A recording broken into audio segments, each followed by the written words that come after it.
नमस्कार, दैनिक शिव टाइम में आप सबका स्वागत है। मैं रश्मि शर्मा।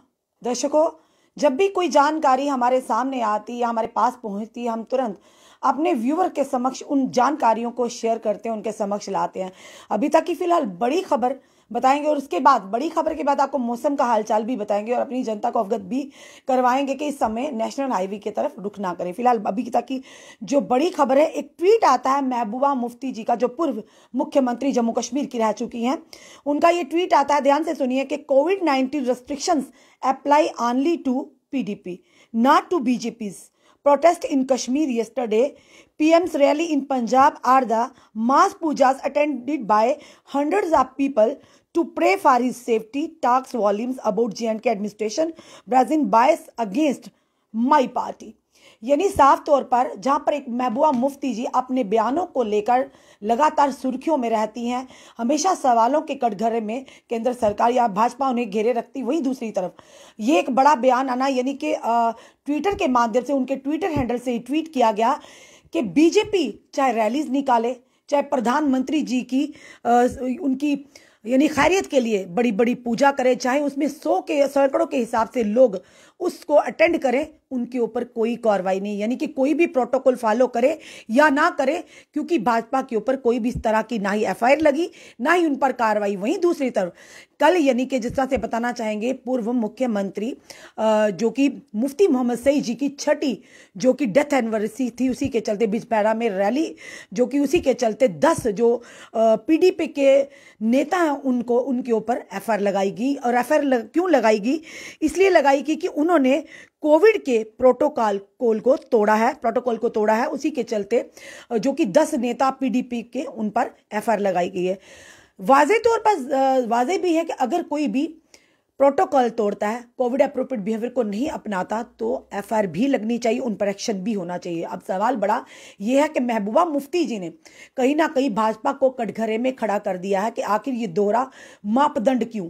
क्योंकि अगर भाजपा की रैलियां निकलती हैं, अगर किसी और पार्टी की रैलियां निकलती हैं, तो उन पर एफआईआर नहीं होती, पर अगर पीडीपी रैली निकालती या जो कि हमारे जो पूर्व जम्मू कश्मीर के मुख्यमंत्री रह चुके मुफ्ती मोहम्मद सईद जी, अगर उनकी डेथ एनिवर्सरी पर लोग एकत्रित होते हैं, तो उन पर कोविड प्रोटोकॉल को तोड़ने का आरोप लगाकर उन पर एफआईआर लगाई जाती है। सबसे पहले हमको बताएंगे कौन से 10 पीडीपी के नेता हैं जिन पर ये एफआईआर लगाई गई है कि कोविड के प्रोटोकॉल को तोड़ा है, वायलेशन की है। और ये 10 जो नेता हैं बताना चाहेंगे आपको: अब्दुल रहमान भट्ट, जावेद अहमद शेख, नजमुन सादिक, सरताज मदनी, माजिद अहमद खान, अब्दुल मजीद रंगरेज, शौकत अहमद, मल्टी सरवर्स, और साथ ही अरशद अहमद गनई, नाजिर अहमद वैद, मुफ्ती सरवर, माजिद चाहते मुफ्ती सरवर, अरशद अहमद गनई और नजीर अहमद वैद, इन 10 पीडीपी के नेताओं पर एफआईआर लगी है। अब कुछ लोग ऐसे भी होंगे, जब हम निष्पक्षता से बात सामने रखेंगे, कईयों को लगा कि हम भाजपा के खिलाफ हैं या हम कहीं ना कहीं पीडीपी की हिमायत कर रहे हैं। बार बार हम अपने व्यूवर्स से, हर एक जनता से यही कहते हैं कि हम किसी भी पार्टी से एसोसिएटेड नहीं हैं। बात जब सत्य की होगी तो वो हम करेंगे, बात जब प्रोटोकॉल की होगी तो वो भी हम करेंगे, बात जब रूल्स एंड रेगुलेशंस की होगी वो भी करेंगे, बात जब आम जनता की जिंदगी की होगी तो वो भी करेंगे। अगर महबूबा मुफ्ती या उनके पार्टी वर्कर्स ने, पार्टी के नेताओं ने प्रोटोकॉल को तोड़ा है, तो क्या जम्मू में जिस तरह से रैलियां हो रही हैं, क्या वो प्रोटोकॉल नहीं तोड़ रहे? कई लोग यहां पर आएंगे, हिमायत भी करके आएंगे, कई लोग यहां पर हमारे ऊपर कटाक्ष भी करेंगे, पर सत्य कहने से डरना नहीं चाहिए, क्योंकि सत्य कड़वा जरूर होता है, पर कहीं ना कहीं उसका असर जो पूरी दुनिया पर आ जाता है। तो सत्य दिखाना हमारा कर्तव्य, सत्य को सामने लाना भी हमारा कर्तव्य है कि अगर कोविड प्रोटोकॉल की वायलेशन होती है तो हर एक पर एक्शन होना चाहिए। कहीं ना कहीं इन नेताओं के, इन सियासी पार्टियों के जो बड़े बड़े नेता लोग हैं जो बाहर निकलते, कहीं ना कहीं उनके साथ आम लोगों की, आम वर्कर की जिंदगी, उनके परिवार की जिंदगी, उनकी सुरक्षा जुड़ी हुई है।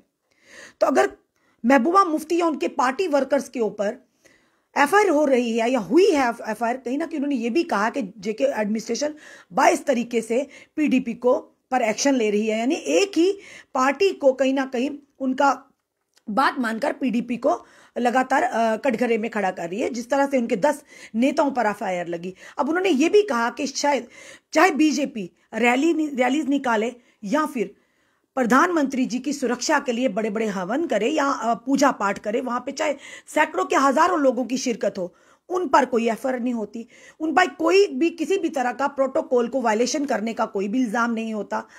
तो कहीं ना कहीं सवालों के घेरे में खड़ा किया है भाजपा को कि उनका यह कहना कि जम्मू कश्मीर एडमिनिस्ट्रेशन भी 22 तरह से जो कि एक्शन कर रही है, और वहीं दूसरी तरफ ये लाजमी भी है, क्योंकि जब आम जनता की सुरक्षा की बात होगी, आम जनता की सेहत की बात होगी, तो हर कोई जानता है कि मीडिया हमेशा आम जनता की आवाज बनकर आता है सामने, क्योंकि कई सारे लोग पार्टियों से जुड़े हैं, कई आम जनता जो पार्टियों से जुड़ी है, अलग अलग पार्टियों से जुड़ी हुई है, जब वो रैलीज में जाते हैं पर उनको ये नहीं पता होता कहीं ना कहीं उनके इमोशंस जुड़े होते हैं, क्योंकि कई लोग ऐसे होते हैं, आम जनता काफी वफादारी है अपनी पार्टी के तय है, कुछ भी हो जा जाना जरूर है, पर अपने आप को तो खतरे में डालते, कहीं ना कहीं उनके परिवार भी खतरे में आ सकते, क्योंकि लगातार कोविड के केसेस में बढ़ोतरी हो रही, पूरे देश में लाखों के हिसाब से अब केसेस आ रहे हैं।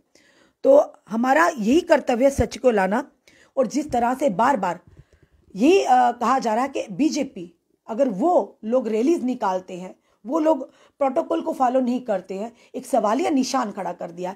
जम्मू कश्मीर एडमिनिस्ट्रेशन उन पर एफआईआर क्यों नहीं लगाती? कोई भी पार्टी हो, हम किसी पार्टी की बात नहीं, हम सारी पार्टीज की बात करते हैं। अगर बीजेपी में छूट है, ये अगर बीजेपी रैलीज कर रही है, बीजेपी बड़ी बड़ी इकट्ठे कर रही, लोगों को एकत्रित कर रही हैं, तो उन पर क्यों नहीं कार्रवाई होती? या यूं कहे जिसकी लाठी उसी की भैंस। तो सबसे बड़ा सवालिया निशान खड़ा होता है, कोई भी अगर प्रोटोकॉल तोड़ता है, अगर किसी की वजह से भी जनता को खतरा होता तो करिए कार्रवाई। कार्रवाई जरूरी है उन लोगों पर, क्योंकि आम लोगों की जिंदगी को खतरे में डालना किसी भी नेता के लिए नहीं है, किसी को भी गवारा नहीं होगा। और आम जनता की जिंदगी को हमने अपनी वजह से या नेताओं की वजह से क्यों खतरे में डाले? जनता परेशान है। पहले ही 2 साल के इस जो कि बुरी तरह से विकराल रूप धारण किया था कोविड-19 ने, उसी के चलते आम जनता काफी परेशान थी। और आज भी केसेस में लगातार जो बढ़ोतरी हो रही है, बहुत बड़ा चिंता का विषय है, और चुनौतियां खड़ी आन पड़ी हैं जम्मू कश्मीर एडमिनिस्ट्रेशन के सामने। तो हमें खुद को तो बचाना है, जान को बचाना है, जहान को भी बचाना है। तो ये तभी होगा कि अगर वाकई एडमिनिस्ट्रेशन अच्छा काम कर रहा है। ये जनता के व्यूज हैं, ये हमारे व्यूज नहीं है। ये जो नेताओं की रैलियां, सियासी रैलियां, फिलहाल उन्हें स्थगित कर देना चाहिए, क्योंकि लोग बच्चे जो पेरेंट्स हैं वो भी मांग करें कि स्कूलों की क्लासेस को फिलहाल स्कूलों को बंद कर दिया जाए, ताकि बच्चे घर में ऑनलाइन स्टडी करें, क्योंकि खतरा मंडरा रहा है लगातार। स्कूल टीचर भी, जो कल हमने एक अपडेट दिया था, जुलाका मोहल्ला हायर सेकेंडरी स्कूल के एक टीचर भी, अध्यापिका, वो भी पॉजिटिव आई हैं। तो बच्चों पर अभी भी, आम जनता पर अभी भी खतरा है। सवाल ये बढ़ा के सवाल खड़े हो जाते हैं कि अगर आप एक पार्टी की गैदरिंग पर या उनकी रैली पर आप जो कि एफआईआर लगाते हैं, तो एफआईआर हर एक के ऊपर होनी चाहिए जो सियासी पार्टियां लोगों की जानों को खतरे में डालती हैं, चाहे वो पीडीपी हो, चाहे वो भाजपा हो, चाहे वो एनसी हो, चाहे वो कांग्रेस हो, चाहे वो पैंथर पार्टी हो। तो जो भी प्रोटोकॉल को तोड़ता है, जो भी वायलेशन करता है एसओपीज की, तो उन सब पर कार्रवाई होना चाहिए। क्योंकि अभी जो बड़ी मुफ्ती मोहम्मद सईद जी की जो 6वीं डेथ एनिवर्सरी थी, उसी को चलते हुए 10 जो पीडीपी के नेता, उन पर एफआईआर लगी है, और नाम भी हमने बताया किन किन नेताओं पर लगी। और एफआईआर का कारण ये था कि उन्होंने कोविड जो एप्रोप्रिएट बिहेवियर है, यानी कि कोविड के प्रोटोकॉल को तोड़ा है, उसी के चलते। और वहीं पर दूसरी तरफ आपत्ति जताई है महबूबा मुफ्ती जी ने कि बीजेपी की जो भी करे, बीजेपी पर कोई कार्रवाई नहीं। अगर पीडीपी रैली भी निकालती है तो उन पर कार्रवाई हो जाती है, उन पर एफआईआर लग जाती है। ये जम्मू जेके एडमिनिस्ट्रेशन की तरफ से दोहरा मापदंड क्यों, एक बहुत बड़ा सवाल खड़ा किया है। पर वहीं अगर दूसरी तरफ बताना चाहेंगे कि मौसम का जो सूरत हाल है, मौसम की सूरत हाल ये है कि ट्रैफिक पुलिस जम्मू कश्मीर की तरफ से लगातार मैसेज दिए जा रहे हैं, आम जनता तक ये मैसेज पहुंचाया जा रहा है जो कि नेशनल हाईवे की तरफ जो रुख मत करे, क्योंकि आज और कल के दिन भारी बारिश होगी, जिसके चलते पस्सियां, जो अपनी जुबान में हम कहते हैं पस्सियां हैं, रोड पर पर रोड खराब है, लैंडस्लाइडिंग हो चुकी है, बर्फबारी हो चुकी, रास्ते पूरी तरह से बंद हो चुके हैं, उथल पुथल हो चुके हैं। इस सारी चीजों के मद्देनजर आप लोग अगर नेशनल हाईवे का रास्ता सोच रहे हैं जाने का तो बिल्कुल स्थगित कर दीजिए, क्योंकि जान है तो जहान है।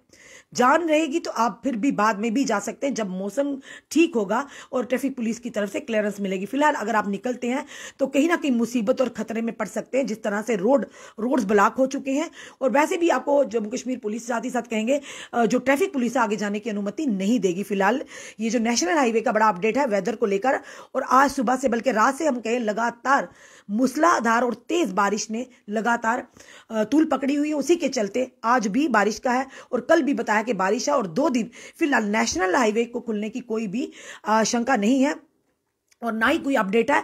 और ट्रैफिक पुलिस भी लगातार इसकी जानकारी आम जनता के समक्ष रख रहे हैं कि फिलहाल आज और कल, आज शनिवार और कल इतवार है, 2 दिन बिल्कुल भी नेशनल हाईवे की तरफ रुख ना करिए, क्योंकि ट्रैफिक पुलिस हमेशा आपके साथ है। जम्मू कश्मीर पुलिस भी हमेशा अपनी जनता की सुरक्षा के लिए समय समय पर उनको जानकारियां भी देती है और अवगत भी करवाती है, और कहीं ना कहीं हमारा कर्तव्य भी है, क्योंकि सुबह से लगातार बारिश हो रही है।